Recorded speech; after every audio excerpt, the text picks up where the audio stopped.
Oi, galera, tudo bom? Esse vídeo aqui é para falar de dois livros ao mesmo tempo, em conjunto, porque eles têm um formato bastante atípico e é sobre isso que eu quero focar ao falar desses livros. O primeiro deles, que eu li agora já faz um tempinho, tá? Então pode ser que as coisas não estejam mais tão frescas assim na minha cabeça, é O Inquérito Policial Família Tobias, do Ricardo Lísias. Esse aqui é um livro da Lote 42. E o outro do mesmo autor, obviamente, A Vista Particular, só que esse aqui foi lançado pela Alfaguara, tá? E aí, bom, esse livro aqui eu tenho muita vontade de ler, desde que eu vi a Gisele do Vamos Falar Sobre Livros, falando sobre ele, porque ela acho que comprou ou recebeu o livro assim que ele foi lançado, e eu gostei muito do formato. E aí, na Bienal do Livro do ano passado, aqui em São Paulo, eu corri e comprei o livro, porque eu achei, tipo, sensacional, né? Eu tinha que ler isso aqui. E aí o seguinte, o livro, como vocês podem ver, ele é no formato de um inquérito policial, então forma e conteúdo meio que se misturam, certo? Então a gente tem aquela capinha, né, plastificada com uma etiqueta mesmo colada aqui, tá? Assinaturas bonitinhas que assim, a minha impressão dela é que eles foram assinando um por um, tá? Mas não sei, eu também sou ridícula pra falar dessas coisas de edição, então eu não sei qual é que foi o negócio. E aí, vem todo o formatinho, assim, olha, com todos os logos que deveria ter. As partes, as páginas em branco vêm riscadinhas, assim, é sensacional. E aí, bom, não sei como falar deste livro, gente, não sei mesmo. E quando eu postei no Instagram que eu tinha lido, eu marquei a lote 42, eles disseram, tipo, é normal ficar confusa mesmo, mas quero ver o que você vai conseguir falar a respeito. Então, vamos lá, né? Do que se trata o inquérito policial? Trata-se, acredito eu, não sei o quanto disso foi verídico, tá? Mas acredito eu que não deve ter surgido do nada. O Ricardo Elísias tinha sido chamado pela Lote 42 para publicar um romance junto com eles. Mas, pelo que eu entendi, ele estava adiando o prazo por não estar conseguindo, né, fazer o que estava sendo esperado e tal. Bom, não sei o quanto disso é verdade, tá? O que acontece? Os editores da Lote 42 sentaram e um deles teve uma ideia maluca, que seria tentar forçar o Ricardo Lísias a ter uma inspiração, e essa inspiração seria através de um inquérito policial. Então eles denunciam o escritor por ter plagiado um livro e usado cópias e tal, que é uma coisa na qual ele já tinha se metido uma vez e tal. Então eles fazem uma denúncia anônima de plágio. O escritor é chamado até a delegacia, vai ter que responder ao inquérito e ele fala que imagina, que não tem nada a ver com plágio. E aí, por conta dessa super, né, dessa investigação que estava em cima dele, ele pediu para ver os autos para saber quem é que tinha o indiciado. E aí ele descobre que esse indício tinha partido dos seus próprios editores. E aí ele falou: "Quê?" E, putz, e aí a ideia simplesmente pipocou na cabeça dele, entendeu? Do tipo de brincar com o que está acontecendo na realidade e o que é apenas o formato do livro e é ficção. Então tem uma brincadeira muito severa aqui, de, por exemplo, ele conversando com o delegado e dando o depoimento dele. E o João, que é um dos editores, dando o depoimento dele para o delegado. E assim, aquela super linguagem formal, cheia de jargões e etc., né, da pessoa que está fazendo ali as perguntas, e eles responderam no maior tom de brincadeira, do tipo, não, isso aqui é só um livro, não, mas o quanto disso que você está falando você quer que eu leve em consideração por ser verdade?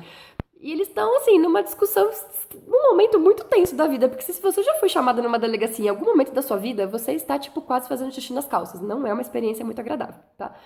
Gente, foram só árvores, tá? Eu não matei ninguém, eu juro.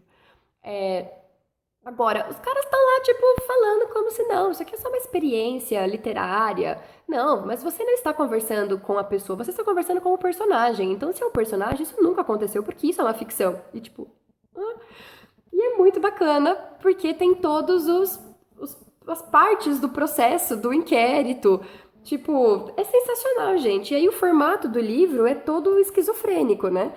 E eu falei, gente, que sensacional. Aí eu fui procurar mais do escritor e tava conversando com um amigo meu e dizendo que eu tinha me divertido muito ao ler isso aqui, porque assim, não é um livro que você vai falar, nossa, aprendi um monte com ele. É um livro para te deixar instigado, para você pensar até que ponto, até que formato que a arte pode chegar. Então eu tinha ficado encantada com isso aqui, tanto porque é um material assim, gráfico, sabe, lindo assim, é bonito de ter na estante para poder tipo ter altas conversas com as pessoas, sabe? Mas eu fui procurar mais conversando com um amigo e ele tinha recebido a indicação de um professor da faculdade dele sobre um livro do Ricardo Lísias e que a Alfaguara tinha acabado de lançar. Então eu pedi para a Companhia das Letras, eles mandaram para mim, que é o A Vista Particular. Mas eu não saquei que ia ter a mesma pegada, assim. Tipo, eu falei, não, acho que o escritor deve ter feito só uma brincadeira naquele livro. Aí quando eu fui dar uma olhada, eu vi que não, que esse cara tem um histórico de querer questionar realmente a forma das suas obras e até onde vai a arte, até onde vai a literatura. E é justamente o que ele faz nesse outro livro aqui. E com esse aqui eu tive um problema muito sério, assim. Tipo, eu não gostei. Eu, assim, detestei. Eu tive uma experiência de raiva enquanto eu li. Eu queria, tipo, terminar de ler logo pra poder arremessar pela janela. Eu não gostei disso aqui. Nossa, sério. Desculpa, mas não deu. Tem limites, entendeu? Ele tá realmente discutindo os limites. E o limite vai contar essa história de um cara que ele é um artista plástico e num belo dia ele tá subindo um dos morros do Rio de Janeiro e subindo o morro ele conversa X lá com alguém lá em cima, ele passa um tempo, quando ele desce ele arranca a roupa e ele começa a fazer toda uma dança esquizofrênica. As pessoas começam a acompanhá-lo na dança e acaba virando, tipo, quase que um flash mob, entendeu? E ele vai descendo, vai até a praia, daí de repente uma multidão começa a acompanhá-lo e fazer essa dança X, que depois acaba, tipo, sendo confundida com um ritual para Iemanjá, uma loucura muito chance. E ele fica extremamente famoso. Só que daí, a sua responsável, né, artística, assim, a promoter dele, eu não sei mais o nome disso específico aqui, que o representava, né, na galeria de arte dela, ela o abandona porque ela fala, gente, que vergonha alheia você tá fazendo um negócio desse. Só que, bom, ela que representa essa arte canônica, né, tipo do museu, toda assim, que alguém tem que dar um carimbo pra dizer que é arte, ela fala, não, isso que você tá fazendo não é arte. Porém, todo mundo acha que foi brilhante o que ele fez, e ele viraliza no YouTube, e ele vai conversar com o dono do morro lá da favela, o dono do tráfico, e o cara diz que quer participar, porque o dono do tráfico gosta de filmar. Então, enquanto ele faz as performances, o chefe do morro filma e os dois entram assim, tipo, como co-artistas de performance que eles vão marcando. E o negócio vai tomando proporções bizarras, gente, porque ele fica famosinho na internet, entendeu? E todo mundo quer, tipo, ver quando vai ser o próximo para poder participar do próximo flash mob chess que ele faz. E eles vão transformando a favela num espaço de exposição artística. E num espaço do tipo, ó, aqui fica, tipo, num tour na favela, sabe? Ó, então aqui é o espaço onde a viatura da polícia fica. Aqui é o espaço onde fulano e ciclano foram assassinados. Ali é o espaço onde se vendem drogas. Ó, exposição de drogas. Ó, exposição de armas. E eles transformam a favela num local para se fazer evento, assim, sabe? Mas você tá tornando em arte aquilo que é o cotidiano das pessoas. E as pessoas acabam virando peças artísticas. Elas começam a receber um salário por viver a vida delas, porque aquilo virou obra de arte.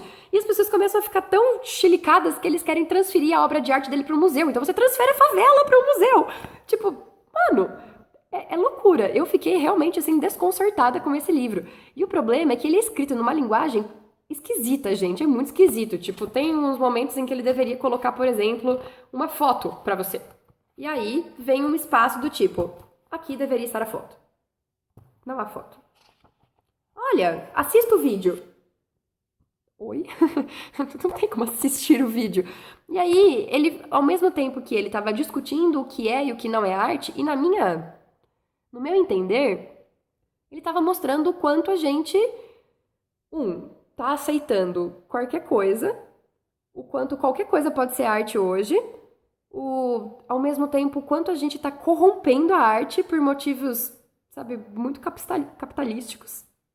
E aí ele estava transformando a obra dele também nessa exemplificação. É tipo conteúdo e forma unidos, que nem é nesse aqui. Só que nesse aqui eu até saquei que tipo, faz um certo sentido. Aqui é muito chato, não, sabe? Eu tava lendo e não tinha, não fluía, sabe? E eram capítulos curtíssimos, que tinham frases muito soltas. O nome do cara foi mudando, o nome dele era extenso, depois o nome do personagem principal foi ficando pequeno. Eles vão parar no Iotim, gente. Lá em Minas. Eu fiquei chocada, assim, tipo, as propostas de discussão são interessantes, mas o formato aqui não colou, entendeu? Eu não gostei, eu me incomodei de ler o livro. Sei lá. Você leu? O que você acha disso aqui? Eu não quero ler mais nada dele, gente. Eu fiquei com birra agora. Não sei. Eu realmente tô chocada. Eu não quero mais esse livro na minha estante. Eu vou passar ele pra frente, porque eu realmente fiquei com raiva, tá? de ter gastado meu tempo lendo isso aqui. Eu acho que a gente discutir o que é arte e o que não é, eu acho que é uma questão importante, mas dentro desse formato em que se você está criticando aquilo, que é o que eu tava sentindo, assim, que ele tava fazendo meio que uma crítica de que agora, tipo, qualquer banalização é arte, entendeu? E aí ele transforma o livro dele nisso, e chamar isso aqui de romance. Eu sou meio Caxias, gente. Eu ainda acho que as coisas têm que ter limites, entendeu? E isso aqui pra mim, assim, nossa, estratosfera, entendeu? Não gostei, não me diverti. Isso aqui pra mim, não sei se eu chamaria isso de arte. Isso aqui pra mim, o cara tá querendo, tipo, ser popstar, fazendo coisas diferentes e chamar a atenção. Legal, a atenção você chamou, mas por qual motivo? Porque você é um bom escritor ou porque você tá polemizando uma coisa que já é polêmica? Ai, fui cruel agora, né? Tá bom, é isso. Não sei se eu tô feliz com ele, tá bom? A gente conversa então. Beijo, gente. Tchau, tchau.